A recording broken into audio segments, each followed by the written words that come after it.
Good morning friends, నేను మీ సాయి మల్లేష్ని మాట్లాడుతున్నాను. ముందుగా మా ఛానల్ సబ్స్క్రైబ్ చేసి లైక్ చేసి షేర్ చేయండి. అదేవిధంగా వీలైనంత ఎక్కువ మందికి షేర్ చేసి అందరూ సబ్స్క్రైబ్ చేసుకోగలరని కోరుచున్నాను. దయచేసి అందరూ సబ్స్క్రైబ్ చేసుకోండి మా ఛానల్.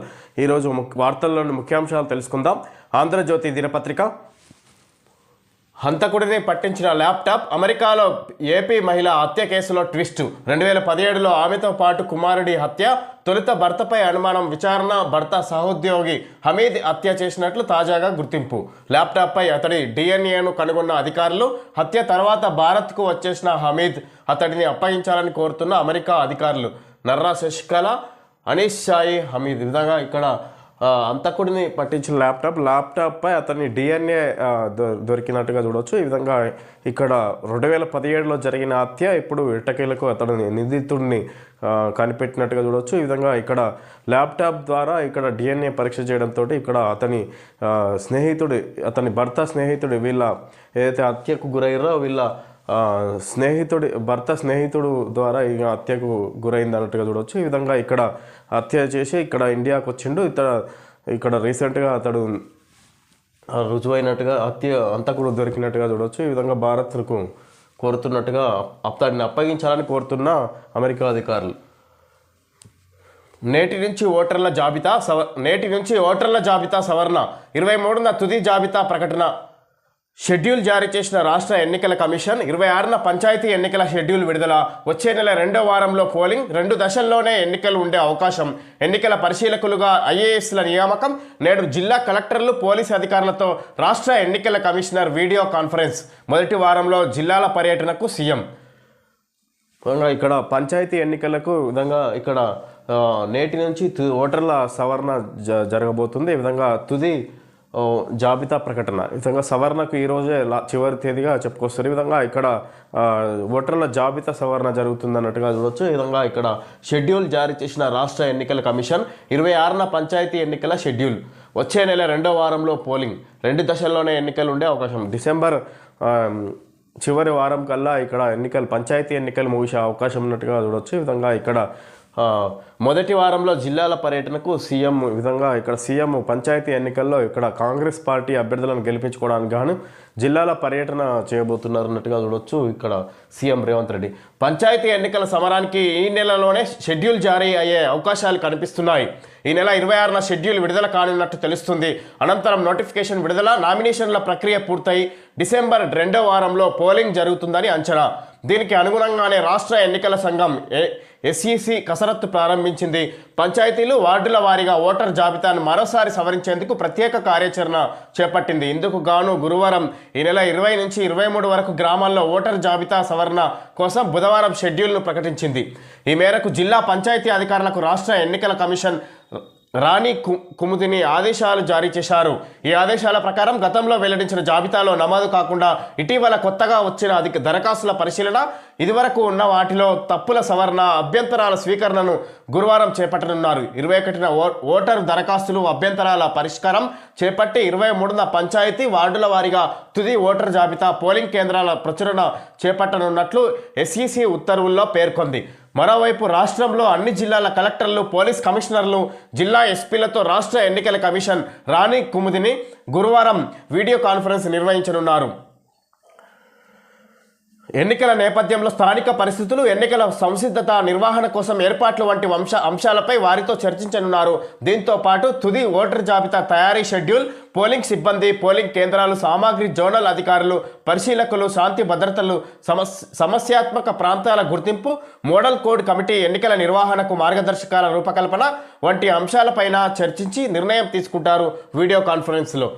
విధంగా ఇక్కడ ఎన్నికల కమిషనర్ రాణి కుముదిని, రాష్ట్ర ఎన్నికల కమిషనర్ రాణి కుముదిని గురువారం వీడియో కాన్ఫరెన్స్ నిర్వహించి ఎన్నికల నేపథ్యంలో ఈ విధంగా ఇక్కడ జిల్లా కలెక్టర్లతోటి, పోలీస్ కమిషనర్లు, జిల్లా ఎస్పీలతో రాష్ట్ర ఎన్నికల కమిషనర్ రాణి కుముదిని వీడియో కాన్ఫరెన్స్ నిర్వహించి ఈ విధంగా పంచాయతీకి ఎన్నికల షెడ్యూల్ను పరిశీలించనున్నట్టుగా చూడవచ్చు. ఈ విధంగా ఎన్నికల కమిషనర్ అధికారి ఈ విధంగా ఈ పంచాయతీ ఎన్నికలు ఇక్కడ ఎట్టకేలకు డిసెంబర్లో జరగబోతున్నట్టుగా చూడవచ్చు. ఈ నెల 26న నోటిఫికేషన్ విడుదల చేసే అవకాశం ఉందన్నట్టుగా చూడవచ్చు ఎన్నికల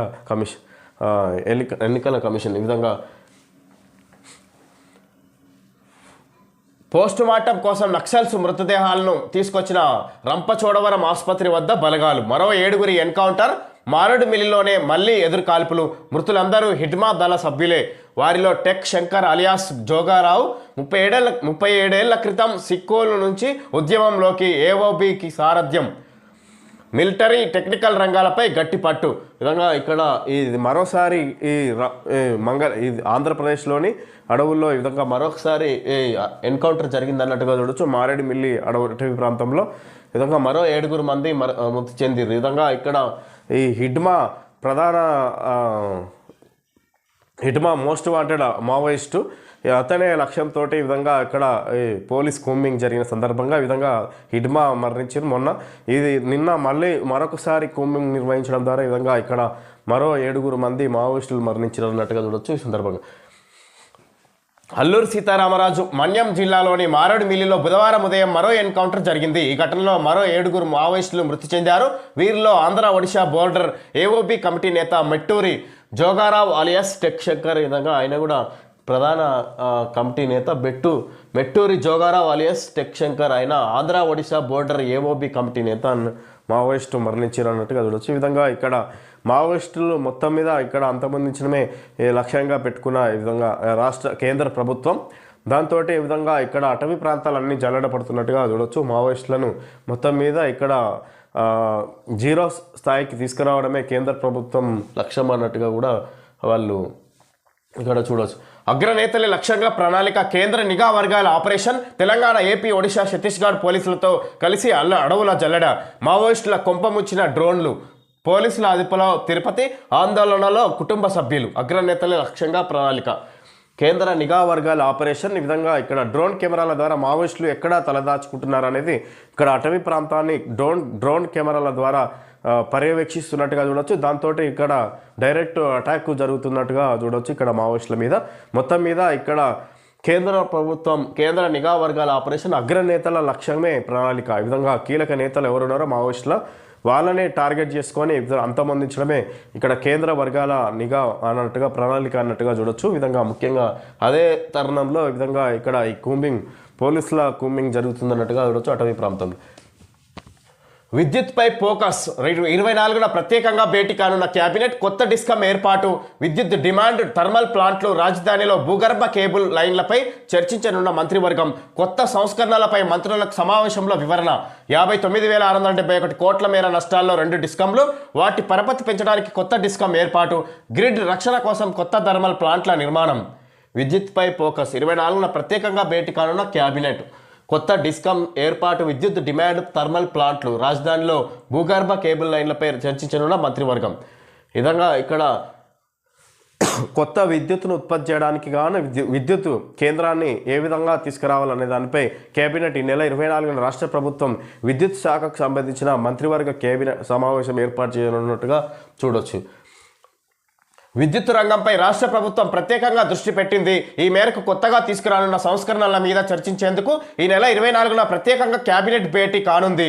ఈ సందర్భంగా కొత్త డిస్కమ్ ఏర్పాటు, భారీ డిమాండ్కు అనుగుణంగా విద్యుత్ సరఫరా కోసం తీసుకోనున్న చర్యలు, థర్మల్ ప్లాంట్లు, గ్రేటర్ హైదరాబాద్ పరిధిలో భూగర్భ కేబుల్ వ్యవస్థ ఏర్పాటు వంటి అంశాలను మంత్రివర్గంలోకి సభ్యులందరికీ వివరించనున్నారు. విద్యుత్ రంగం పరంగా ప్రధానంగా 4 అంశాలపై ఈ సమావేశంలో చర్చించే అవకాశం ఉంది.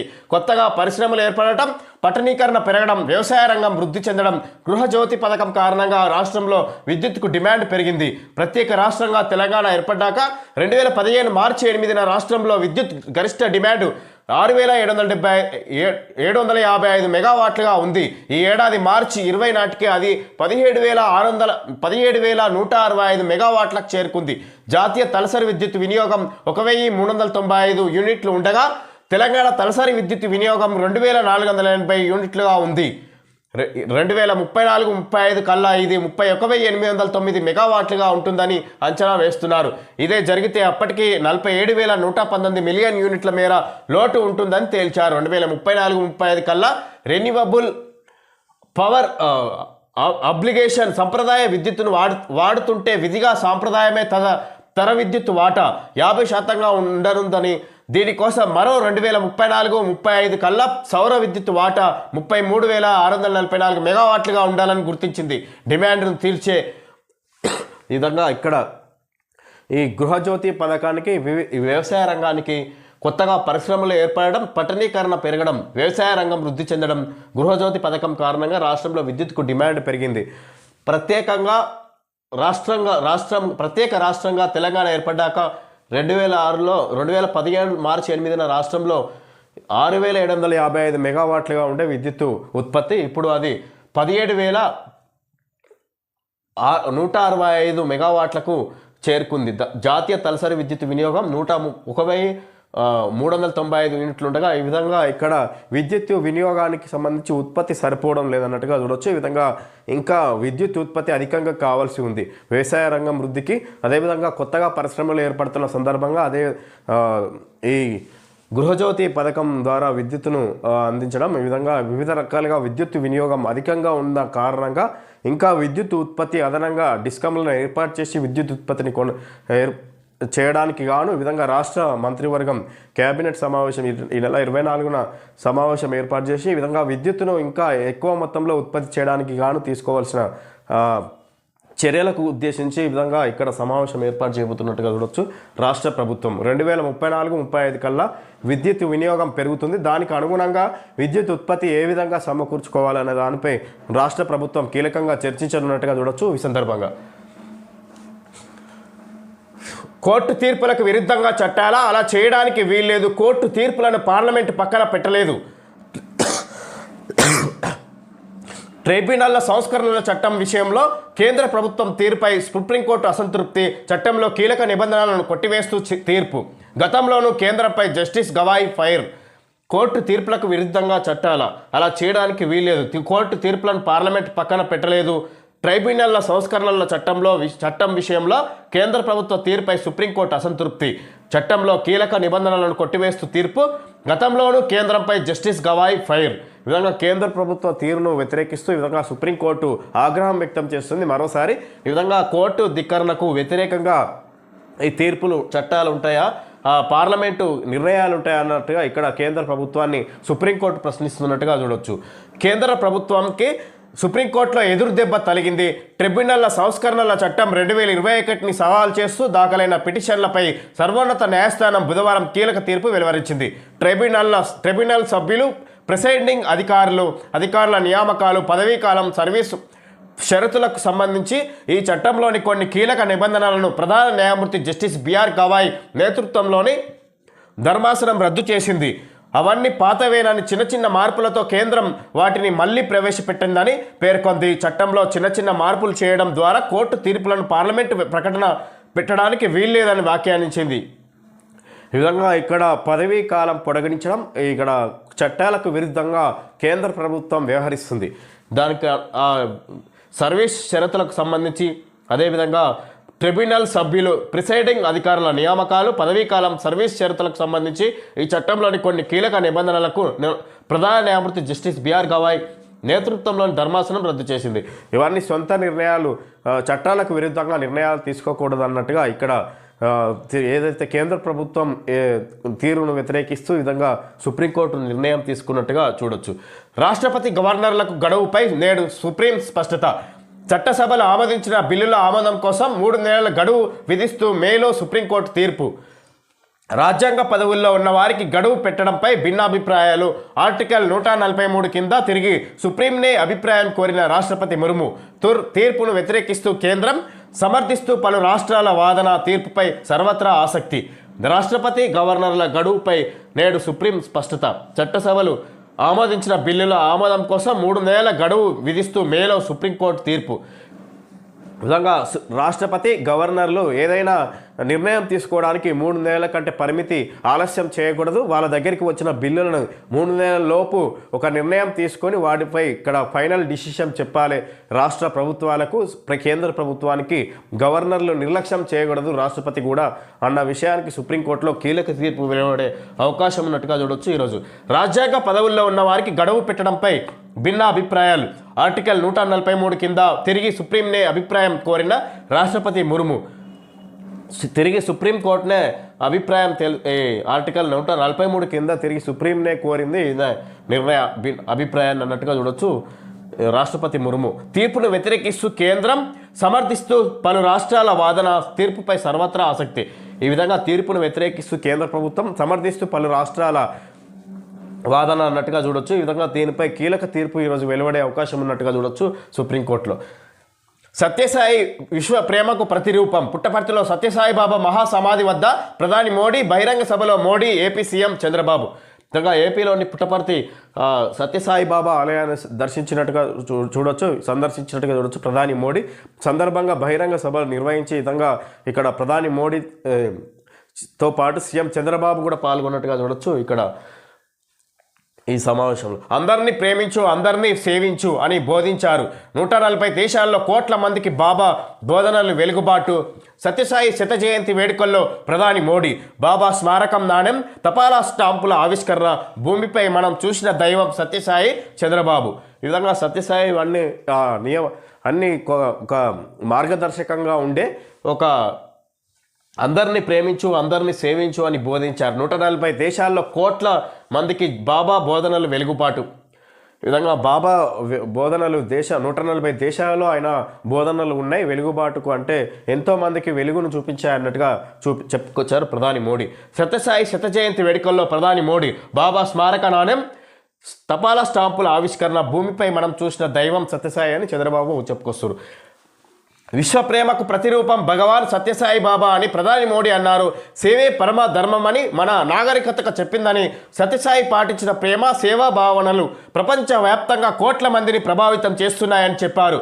భక్తి, జ్ఞానం, కర్మ ఈ 3 సేవలే భారతీయ నాగరికతకు మూలమని తెలిపారు. సత్యసాయి శత జయంత్యుత్సవాల్లో పాల్గొనేందుకు బుధవారం ఆయన ఆంధ్రప్రదేశ్లోని శ్రీ సత్యసాయి జిల్లా పుట్టపర్తికి చేరుకొని, ఈ విధంగా ఆంధ్రప్రదేశ్లోని శ్రీ సత్యసాయి జిల్లా పుట్టపర్తికి చేరుకొని సత్యసాయి ఆశ్రమంలో ఇక్కడ ఆయన సందర్శించినట్టుగా చూడొచ్చు. ఆ సందర్భంగా ప్రధాని మోడీ సత్యసాయిని ఉద్దేశించి మాట్లాడినట్టుగా చూడొచ్చు. ఆయన బోధనలు పలు దేశాలకు ఇక్కడ మార్గదర్శకాలుగా నిలిచాయి.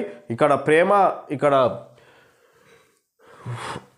అందరినీ సేవించు, అందరినీ ప్రేమించు అనే ఇక్కడ ఆయన నినాదాలు ఎంతోమందిని ఇక్కడ బోధనలు పలు దేశాలకు వెలుగు చూపించాయి అన్నట్టుగా చెప్పుకొచ్చారు ప్రధాని మోడీ.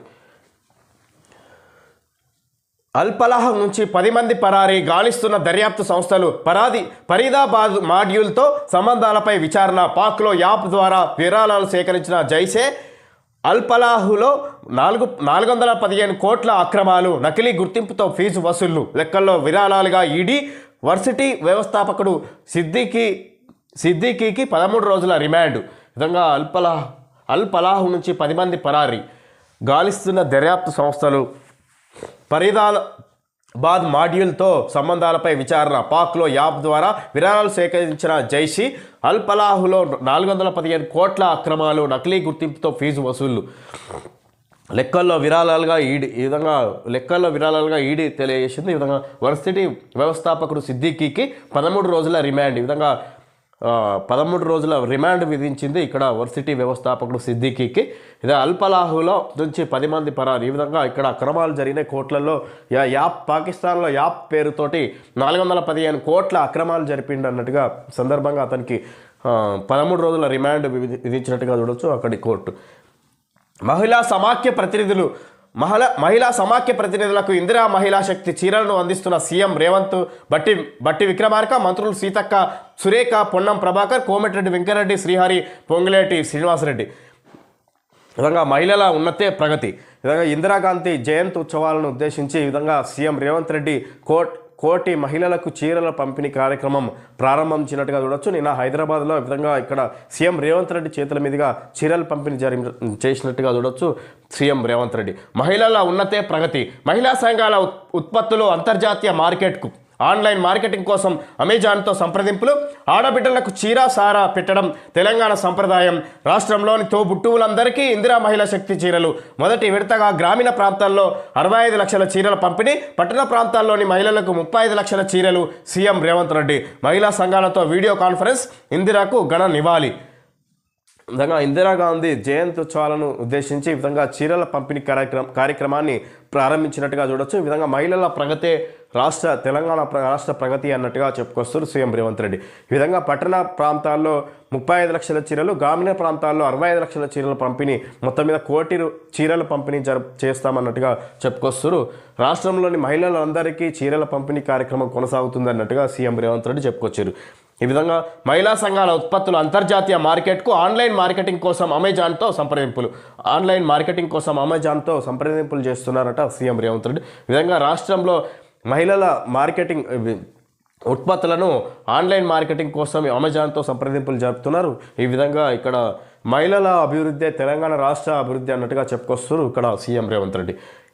హిందువుల ఓట్లతోనే కేంద్రంలో బీజేపీ వరుసగా 3 సార్లు అధికారంలోకి రావడం వెనుక ఆ ఓట్లే. బల్దియా ఎన్నికల్లో 48 స్థానాలు గెలవడం వెనుక హిందూ ఓటర్లే. హిందుత్వ నినాదంతోనే ఇంటింటికి మిగతా పార్టీలతోనూ జై శ్రీరామ్ అనిపిస్తాం. హుజురాబాద్లో కేంద్ర మంత్రి బండి ఈటల వ్యాఖ్యలకు కౌంటర్గా తప్పుడు ప్రచారం చేస్తే కేసులు, సోషల్ మీడియా ద్వారా అసత్య ప్రచారాలు చేయొద్దు. బీఆర్ఎస్ కాంగ్రెస్లు బీజేపీని బదనాం చేస్తున్నాయి రామచంద్రరావు. విధంగా హిందువుల ఓట్లతోనే కేంద్రంలో 3 సార్లు బీజేపీ అధికారంలోకి వచ్చింది. ఆ నినాదంతో ఈ విధంగా ఇక్కడ బల్దియా ఎన్నికల్లో 40 స్థానాలు గెలవడం వెనుక హిందూ ఓటర్లే. ఈ విధంగా హిందుత్వ నినాదంతోనే ఇంటింటికి మిగతా పార్టీలతోనూ జై శ్రీరామ్ అనిపిస్తామన్నట్టుగా ఈ విధంగా ఈ కేంద్ర మంత్రి బండి సంజయ్ మాట్లాడుతున్నారు. హుజురాబాద్లో కేంద్ర మంత్రి బండి సంజయ్ ఈటల వ్యాఖ్యలకు కౌంటర్గా ఈ విధంగా ఈటల వ్యాఖ్యలకు వ్యతిరేక కౌంటర్గా మాట్లాడుతున్నారు అన్నట్టుగా ఇక్కడ వార్త చూడొచ్చు. ఈ విధంగా బీజేపీలో అంతర్గత పోరు విపరీతంగా జరుగుతుందన్నట్టుగా ఇక్కడ వ్యాఖ్యలు దీన్ని బట్టి చూడొచ్చు మనం సందర్భంగా. తప్పుడు ప్రచారం చేస్తే కేసులు, సోషల్ మీడియా ద్వారా అసత్య ప్రచారాలు చేయొద్దు. బీఆర్ఎస్ కాంగ్రెస్లు బీజేపీని బదనాం చేస్తున్నాయి రామచంద్రరావు. విధంగా బీజేపీలో ఉన్నదే ఇప్పటికే ఇంకా 6 ఎమ్మెల్యే స్థానాలు ఈ విధంగా పార్లమెంటు ఎంపీగా గెలుపొందారు. ఈ విధంగా ఇక్కడ ఉన్న కొద్ది మందికే ఈ విధంగా ఇంకా అంతర్గత పోరు. ఈ విధంగా ఈ బీజేపీ ఇంకా రాష్ట్రంలో బలపరచడానికి ఇక్కడ వైఫల్యాలు, అంతర్గత పోరు ద్వారా బీజేపీ వెనుకబాటు అనేటిది ఈ సందర్భంగా చూడొచ్చు. 2047 నాటికి రాష్ట్ర ఆర్థిక వ్యవస్థ $3 ట్రిలియన్ బీజేపీకి 2047 నాటికి రాష్ట్ర ఆర్థిక వ్యవస్థ $3 ట్రిలియన్. జీడీపీకి రాష్ట్రం నుంచి 10% వాటా, తలసరి ఆదాయం రెట్టింపే లక్ష్యం. రాష్ట్రం 3 ప్రాంతాలుగా స్థిర అభివృద్ధి. తెలంగాణ రైజింగ్ 2047 డాక్యుమెంట్ వచ్చే నెల 8-9 తేదీల్లో ఫ్యూచర్ సిటీలో జరిగే గ్లోబల్ సమ్మిట్లో ఆవిష్కరణ. ఏం చేయబోతున్నామో చెప్పేదే Telangana rising document. Global summit నాటికి రూపకల్పన పూర్తి చేయాలి. సమీక్షలో డిప్యూటీ సీఎం భట్టి. ఈ విధంగా 2047 నాటికి ఆ రాష్ట్ర ఆర్థిక వ్యవస్థ $3 ట్రిలియన్ చేరబోతుంది అన్నట్టుగా ఉప ముఖ్యమంత్రి బట్టి విక్రమార్క మాట్లాడుతున్నారు.